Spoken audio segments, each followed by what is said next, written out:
Muy buenas tardes, amigas y amigos de México en Mí.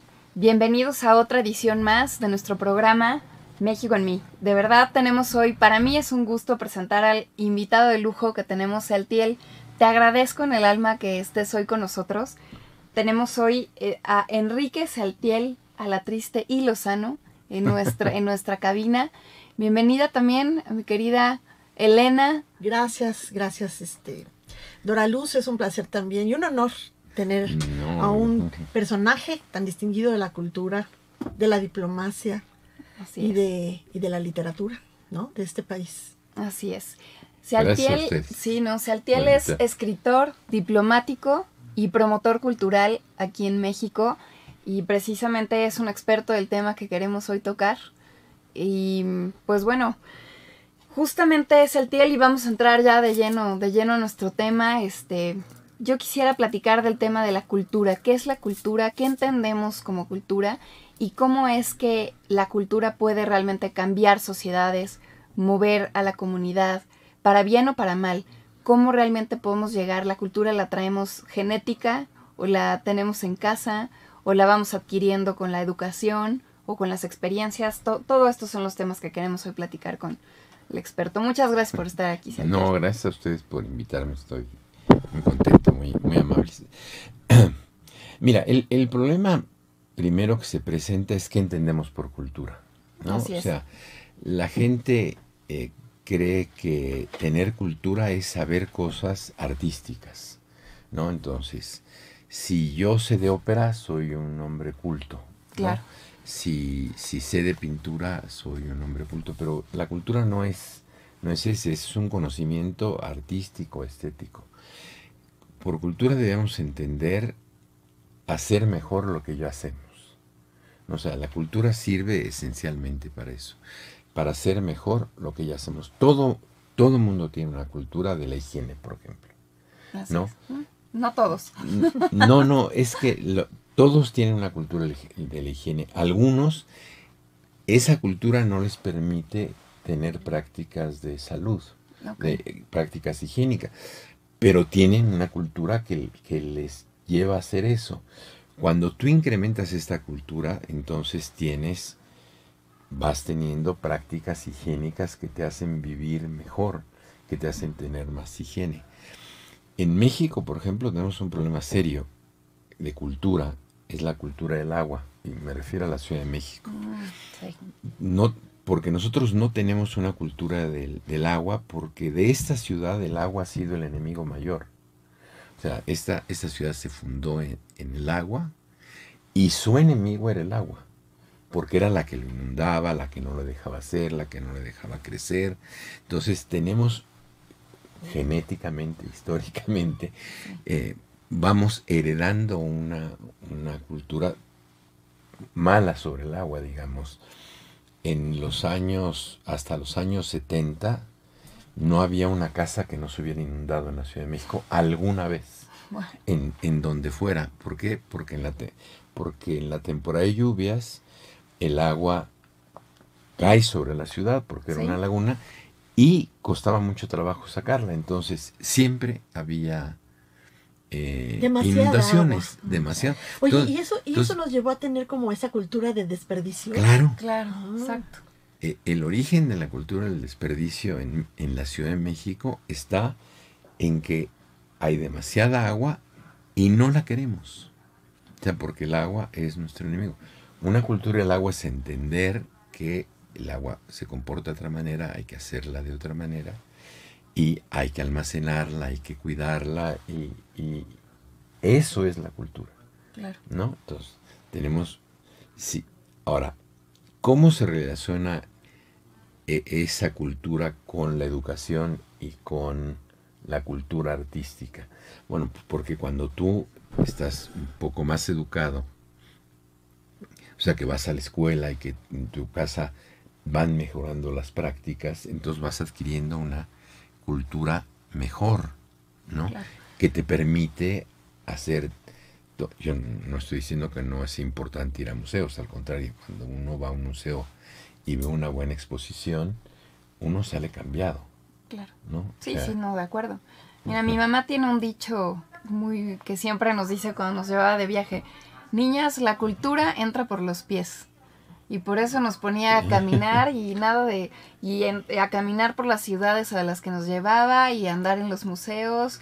Y la cultura entraba por los pies porque solamente viviéndola y viéndola es como realmente la asimilas, ¿no? No sé, si uno viene a la Ciudad de México, te puedes leer un libro completo del centro de la Ciudad de México, pero si no vas, la caminas, te paras ahí, te tomas un heladito, te tomas unas fotos, creo que no lo asimilas verdaderamente, por lo menos esa parte de la cultura, ¿no? En México, por ejemplo, tenemos una gran cultura de la comida callejera. No, vaya que sí. O sea, pero una gran cultura de la comida callejera, casi la más grande de América, junto con Lima, Perú. Sí. O sea, en Lima también hay una gran cultura de la comida callejera. Sí. Y por eso hay, pues, grandes platillos callejeros. Claro, ¿no? Sí, o sea, no.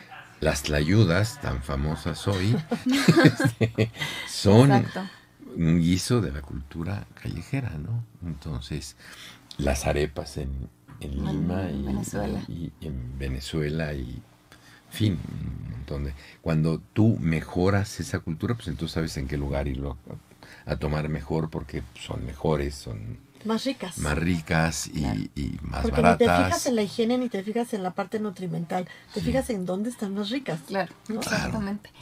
Y bueno, ya que aterrizamos este concepto de cultura, que creo que tienes toda la razón, cultura no está relacionado con educación.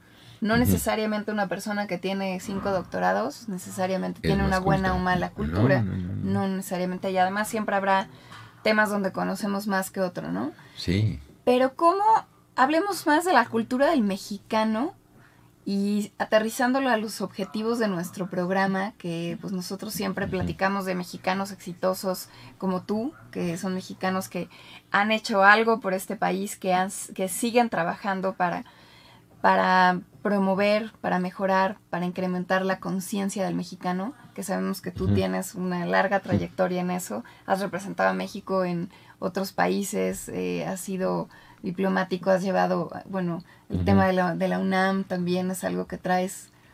Sí, ahí, totalmente, mi universidad. Tu universidad, sabemos que eres Puma de corazón, así es, y bueno, pues cómo realmente la cultura del mexicano hoy en día está afectando o ayudando al cambio que tanto necesitamos, porque estamos viviendo un cambio de gobierno, ya vamos a la mitad del gobierno, pero creo que la cultura no ha sido la mejor. Habría que decir que desde ese sentido de la cultura, en el sentido de la producción de objetos culturales o de...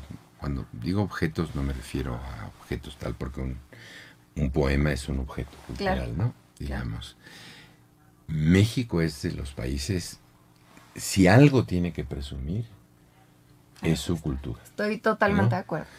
Sí. En una conferencia cuando yo era diplomático, que fue el señor Carlos Slim, dijo textualmente: lo que nosotros tenemos para presumir en el mundo son nuestros pintores, nuestros escritores, nuestros poetas, nuestros bailarines, o sea, sí.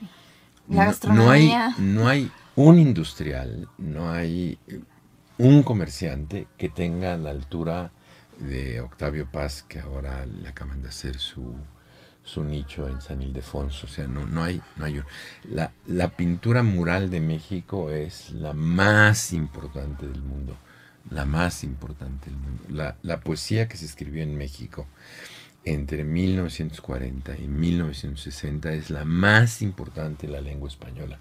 No hay en conjunto una poesía de ese nivel. La pintura mexicana de antes, de finales del Porfiriato y de principios del siglo XX, donde está Frida, Diego, Rodríguez Lozano, etcétera, es la más grande del mundo. O sea, digamos, cuando hace años hizo en Nueva York la exposición México Esplendor de 30 siglos, era impresionante, digamos, ver cómo la escultura prehispánica es súper notable, ¿no? cuando la universidad recibió el Premio Príncipe de Asturias, y fuimos a Oviedo, el rector me dijo, ¿qué objeto podemos poner que nos represente brutalmente? Le dije, una escultura que tiene usted ahí en una oficina de rectoría, que es una serpiente de piedra enrollada, ¿no? Le dije, eso es soberbio. La pusimos al centro de la exposición, no hubo una persona que no se detuviera a verla, ¿no? O sea, es realmente lo que nosotros podemos exhibir de la... Pero estamos acostumbrados a pensar en el México, en términos de cultura mexicana, en el México prehispánico, y ese es un gravísimo error. Claro, estás mochándole una parte importantísima de lo que somos hoy. Bueno, los 300 años de la colonia, hoy tan vituperados, produjeron cosas maravillosas. Digamos, Sor Juana Inés de la Cruz es una de las alturas del pensamiento y del siglo XVII, ¿no? Bueno, una cosa, uno la lee y dice, ¿cómo puede ser que existió ahí? No, que es, bueno, o a Sigüenza y Góngora, ¿no? O sea, y la pintura colonial mexicana es brutal. En España, que yo conozco bien y que respeto mucho y todo, no hay fachadas barrocas como las hay en México. O sea, el baptisterio y la catedral, ¿no? Es la punta del arte del arte arquitectónico barroco. La punta. Claro. ¿No? O sea, es soberbio. Y nosotros pasamos por ahí y ni cuenta, ya lo vemos como ni algo lo vemos, normal. ¿no? Oye, pero quisiera yo retomar algo que tú dijiste al principio, que la cultura no es solamente las manifestaciones artísticas, no es solamente lo plástico, lo arquitectónico que ves con los ojos, palpas con las manos. Más bien ese arte, esas expresiones, lo que te están demostrando es lo que es realmente la cultura, que es ese marco mental, ese marco nacional o ese marco de pensamiento que se traduce y se expresa a través del arte. Más el arte no es la cultura, es la manifestación de una cultura. Sí, sí. Lo que traemos adentro, lo que somos, es mucho más profundo. Claro. ¿No? Y eso es lo que tú, como bien dices, no se puede negar. No se puede ir con una actitud negacionista de, no, esta parte no me gusta de la historia, la quito el monigote, pero la cultura sigue. Sí, y no solamente sigue, por ejemplo, 2 ejemplos nada más delante.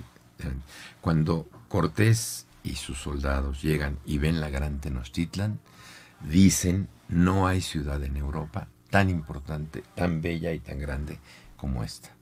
Cuando siglos después llega Humboldt a ese mismo lugar y hay una ciudad colonial, dice, esta es la ciudad de los palacios. No hay una ciudad con tal abolengo y nobleza que la Ciudad de México, ¿no? O sea, la Ciudad de México era un espectáculo, claro, ¿no? Y lo sigue siendo, ¿no? Y la Ciudad de México, o sea, cuando en la universidad les propusimos a la UNESCO que declararan Patrimonio de la Humanidad el campus central, los llamamos y les dijimos, y lo vieron, dijeron, este es uno de los lugares del mundo donde en un bello lugar arquitectónico se concentran todas las ideas, ¿no? O sea, uno ve ese lugar con la biblioteca que hizo Worman y dice, queda deslumbrado, o el estadio de fútbol. El estadio. ¿No? O sea, el estadio Ciudad Universitaria, o sea, lo que llaman los monigotes de afuera, están diseñados por Diego Rivera, ¿no? Y son nada más la 4ª parte de los que hizo, porque eran muchísimo más. Ya no alcanzó el dinero. A variar. ¿No? Ese es otro punto importante, ¿no? No se le dedica el presupuesto a la cultura. Nunca se le dedica el suficiente presupuesto a la cultura. ¿Por qué será? ¿Por qué será? ¿Por qué? ¿Y por qué en México pasa esto? ¿Y por qué en este gobierno en particular hubo un recorte en especial muy agresivo a los temas culturales, de promoción cultural? Pues porque no se entiende cuál es el enorme beneficio la cultura. O sea, por ejemplo, uno de los grandes problemas nacionales, y la gente no lo aprecia, es la falta de lectura, ¿no? O sea, en México hay aproximadamente un 9% de la población es analfabeta. Quiere decir que no sabe leer y escribir. Pero hay un 19% que es analfabeta funcional. O sea, que sabe leer, pero leer el nombre de una calle le lleva tiempo leerlo. O sea, y hay casi un 35% de analfabetismo digital, ¿no? O sea, ¿Y cómo le llamas al analfabetismo? No sé cómo catalogarlo, de esas personas que sí saben leer y que incluso leen libros y que incluso leen periódicos y sin embargo no tienen comprensión de lo que leen, no tienen el análisis y el pensamiento crítico, porque ese es para mí el punto más elevado de la lectura, es comprender realmente lo que te están tratando de decir y obtener un juicio a partir de eso. Y esa parte no la estamos desarrollando desde niños. No la desarrollamos porque en la escuela nos enseñan a leer para estudiar, ¿no? Para pasar el examen. Sí, entonces la lectura es parte de los instrumentos que tú tienes para estudiar y para pasar el examen. Entonces la lectura está asociada a la angustia, ¿no? O sea, a pasar o no pasar. Claro. No está asociada al placer. Claro. ¿No? Entonces ese es uno de nuestros primeros. Nos tendrían que enseñar a leer por placer. Claro. Yo soy uno de los ejemplos de otra. Mi padre fue dibujante de cómics, ¿no? Dibujaba Tarzán, y por mi casa pasó Germán Butze, el dibujante de Los Supersabios, o Gabriel Vargas. Entonces, y lo sé porque yo soy amante de los cómics. Entonces mi papá producía en casa, porque su estudio lo tenía ahí. Lo cuento así, no por ejemplo, sino para no poniéndome yo de ejemplo, sino de cómo se puede leer por placer. Entonces producían 32 páginas a la semana y a mí me dejaban ir al taller, a su estudio, si me había portado bien, a las 6 de la tarde, ya que se iban a ir los dibujantes. Entonces llegaba yo a que me explicaran lo que habían hecho. Entonces me leían, me leían todos los días lo que habían hecho, porque primero empezaba el fondista, después el que hacía la figura, el que hacía esto. Entonces yo para el fin de semana ya me la sabía de memoria. No, hombre, qué maravilla. Hasta que mi papá dijo, ya, deja de molestar, y me enseñó a leer. Entonces yo aprendí a leer para no molestar y para divertirme. Claro. O sea, no, entonces, claro, siempre leer fue una diversión. Eso, por ejemplo, en quinto año lo reafirmó el maestro Bojorquez, porque nos empezaba a juntar el fútbol y dijo, los lunes, la última hora, es discusión sobre los partidos de la liga a la una. Todos dicen, pero nada más pueden participar los que hayan leído el periódico. Claro, porque antes solamente entonces había que leer el esto. Claro, entonces, o la sección de pues yo leía 6 siempre en el Excelsior para poder participar, ¿no? Entonces, claro, nos enseñó que la lectura es parte de la información y de la diversión. Entonces, si enseñáramos la lectura así, o sea, como parte del juego. Qué importante, estás diciendo algo que hoy en día se le está dando cada vez más estudio e importancia, y es el área de las emociones. Cuando tú tocas las emociones positivas, desde luego, el aprendizaje es mucho mejor. Y la vida es mucho mejor, ¿no? Y vendes más productos si logras llegar a la emoción de un cliente potencial, y de un candidato logra más con la gente, con los votantes. Esa área de las emociones, qué interesante lo que estás diciendo, porque nunca me había puesto a pensar que un niño en México, por el sistema educativo, asocie la lectura con la angustia. Es una emoción terrible. Sí, claro. Terrible que te bloquea de por vida. Claro. No, y asocian con que leer es un castigo. Claro. ¿no? Cuando en realidad, sí, bueno, a mí me leían cuentos para dormir y era muy divertido el momento del cuento. Sí, ¿no? sí, sí. Entonces, sí tiene mucho que ver cómo realmente te insertan desde niño o incluso desde la panza de tu mamá, te insertan la cultura, desde ahí viene. Y regresando un poco al tema que estábamos hablando, cómo creo que para el exterior el mexicano también tiene ahí un estigma negativo, cultural, de que siempre el mexicano es el que en los mundiales son los borrachos, los que rompieron, los que gritaron las malas palabras, y eso lamentablemente ha ido como estigmatizando al mexicano en el extranjero. Y eso también, a veces el mexicano se siente muy orgulloso de que somos los más borrachos, los que tomamos más tequila, los que hacemos más fiesta, y no somos los que respetamos las señales de tránsito, la cultura del manejo, o sea, cómo manejamos aquí en México. Lo que proyectamos como cultura mexicana. Exacto. Y a eso agrégale la narcocultura, ¿no? Que también claro, que ahí viene esa imagen con todo. Terrible que tenemos en ese sentido. En el extranjero de los narcos. Y teniendo cosas tan maravillosas, ¿no? Así es. ¿Cómo proyectas tú que tienes esta experiencia diplomática, has estado en tantos países, cómo ven a los mexicanos? Yo sé que la parte buena, todo lo que podemos decir, somos un país riquísimo en cultura positiva, pero también cómo ven a los mexicanos afuera en esta cultura. Somos los más corruptos, los más sucios, los más gritones, los más... ¿Es verdad o no? ¿Cuál es tu opinión? Bueno, yo creo que la percepción que tiene la gente es la que es. A mí me admira mucho, por ejemplo, yo iba mucho a la frontera de niño, porque mi padrino, el hermano de mi mamá, que era mi padrino, vivía en Reynosa, y me invitaba a pasar las vacaciones que antes eran a final de año. Entonces me iba a pasar cuando menos 4 semanas antes de Navidad o después de Navidad. Entonces estaba... y era muy notable como una vez que cruzaban la frontera a McAllen, una vez que la cruzábamos, ¿verdad? Todos respetábamos todo. Claro. ¿No? O sea, había consecuencias. Claro, bueno, exacto. No, pero las consecuencias son sociales.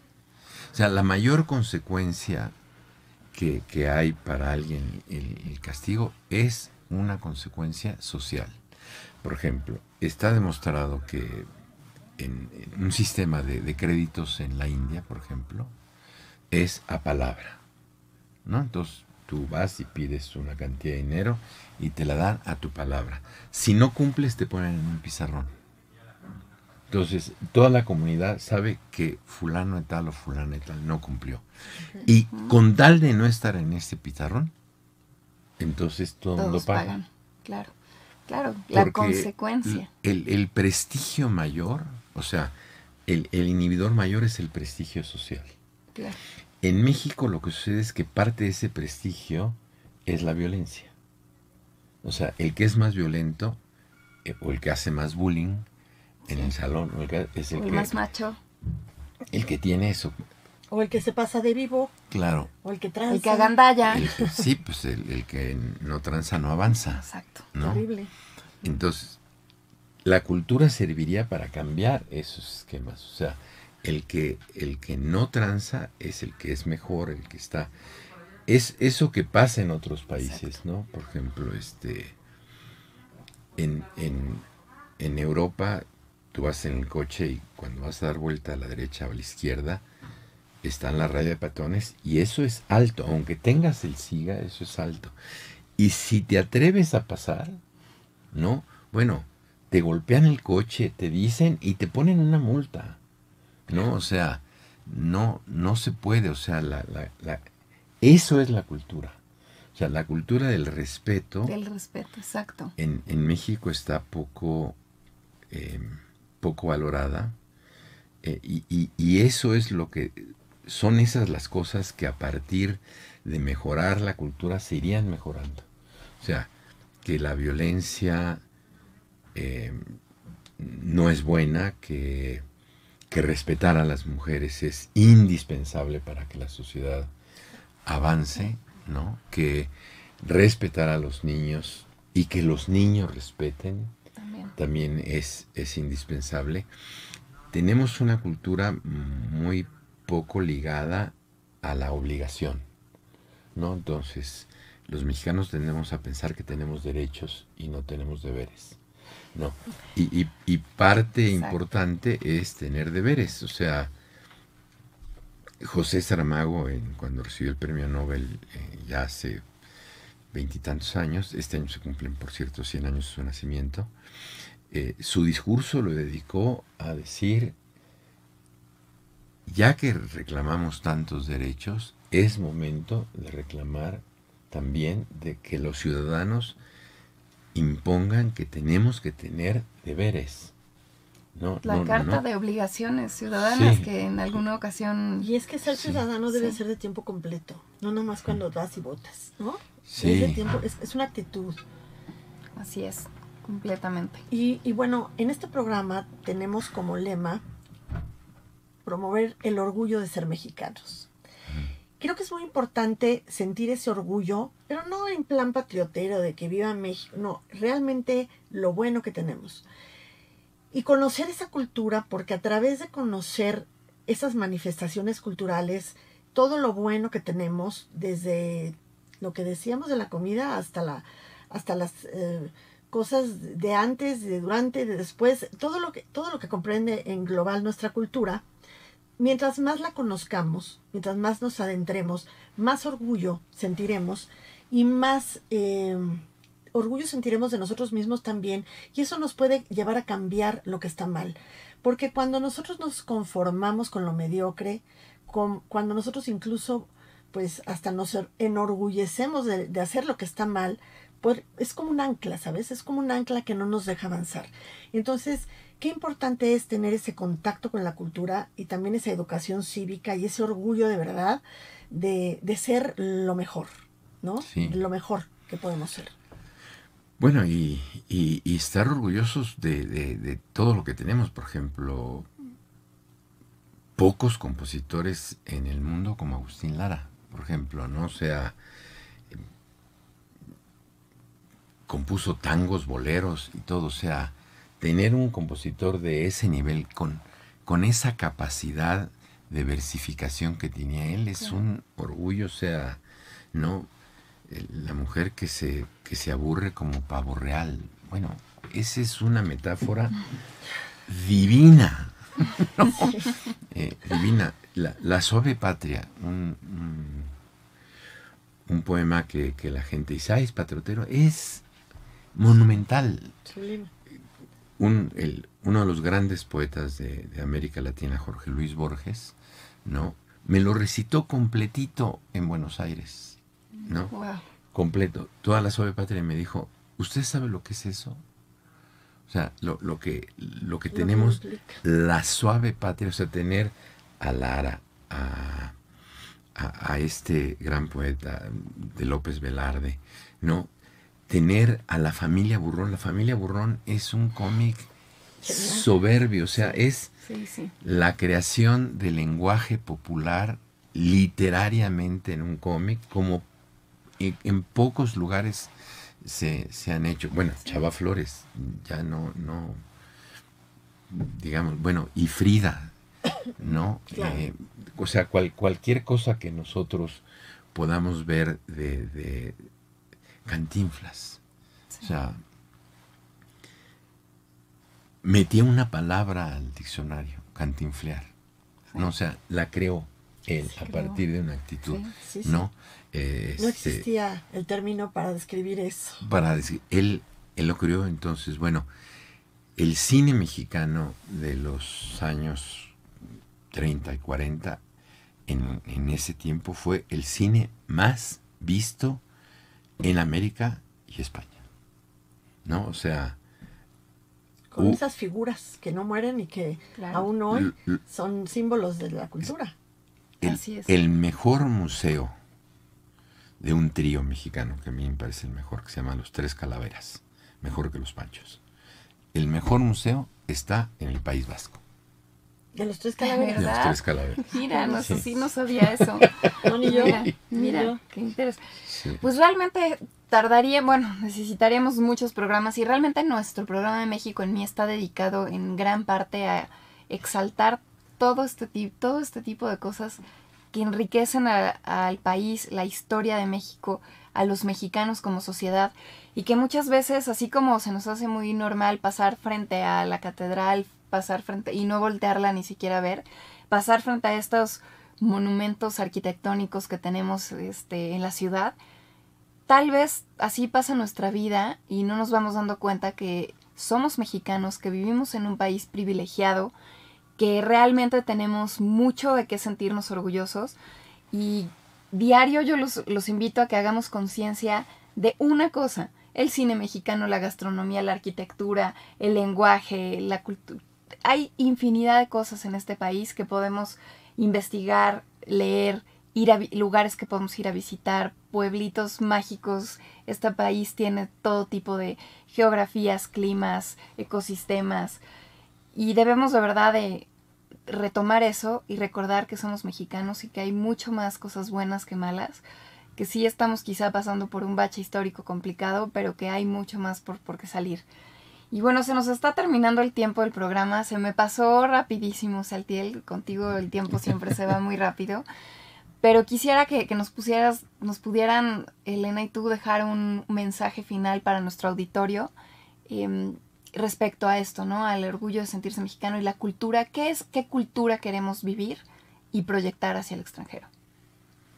Por favor.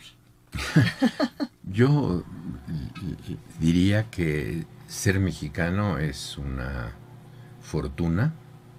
Nos tocó vivir en un país rico, variado, emocionante, lleno de diversidad, y que la naturaleza nos dotó a cada uno de nosotros de un ingenio que pocos países, pocas ciudadanos tienen. O sea, el ingenio mexicano. El ingenio es una de las grandes cualidades. Así porque involucra la inteligencia, la intuición, la sensibilidad y la imaginación. Así es. Ser mexicano, y hay que estar, es imaginarse como un gran mexicano. Así es. Y yo, bueno, me gustaría solo rematar con una análisis muy escueto. No hay que politizar la cultura. El otro día iba yo en Paseo de la Reforma y por teléfono quise decir a qué altura iba, y de repente volteé y dije, voy a la altura de la estatua de... Ya no está Colón. O sea, el hecho de bloquear, el hecho de negar lo que somos y de parte de nuestra historia es negarnos a nosotros mismos y avergonzarnos de una parte de lo que somos, y eso no debe de ser. Somos una suma del tiempo, ¿no? Para llegar a ser lo que somos es una mezcla cultural, un eclecticismo en todos los sentidos, del cual sí nos tenemos que sentir orgullosos, conocerlo, y bueno, con lo que tenemos, hacer algo bueno para ser mejores, ¿no? Así es. Muchas gracias, Elena. Muchas gracias, Saltiel, de verdad, por tu tiempo. Gracias a todas y a todos por escucharnos, y no se les olvide, somos mexicanos, y de verdad muchas gracias. Y recuerden que México está en mí. Buenas tardes.